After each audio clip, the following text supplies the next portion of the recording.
వెలుగు లేనప్పుడు వెలుగు కలుగునుగా కానీ పలికితే లేనిది కలిగింది. అలాగే నా కుమారి, నీవు బాధపడుతున్నావు కనుక నీ కోసం ఇదిగో నువ్వు అడిగింది వాస్తవంగా ఇక్కడ లేదు, ఆయన నీ కోసం దాన్ని కల్పించి పంపిస్తాను అన్నంత నిశ్చయత, అన్నంత తీర్మానం దేవుడికి ఉందంటే ఎంత ఎంత గొప్ప దేవుడో చూడ ఆయన.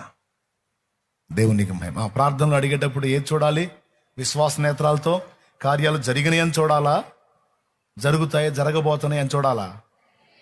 జరిగినాయి అంతే, ఇంకా డౌట్ లేదు. ఒక్కటే మాట, ఇప్పుడు బాగా ఇబ్బంది కొలిమిలో ఉన్నావా? నీ మాట ఎప్పుడు ఏముండాలి తెలుసా? నా స్థితి అట్టే కాలం ఇలా ఉండదు, ఇది మారిద్ది, ఇది మారిద్ది, ఈ పరిస్థితి మారిద్ది.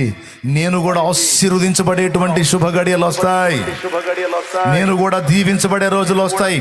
ఈ రోజు అద్దె ఇళ్ల కోసం తిరుగుతున్నా, రేపు నేను నలుగురికి అద్దెకి ఇచ్చేటట్టు నాకు సమృద్ధిని నా దేవుడు ఇవ్వగలడు. ఈ రోజు చిన్న ఉద్యోగం కోసం నేను తిరుగుతున్నా,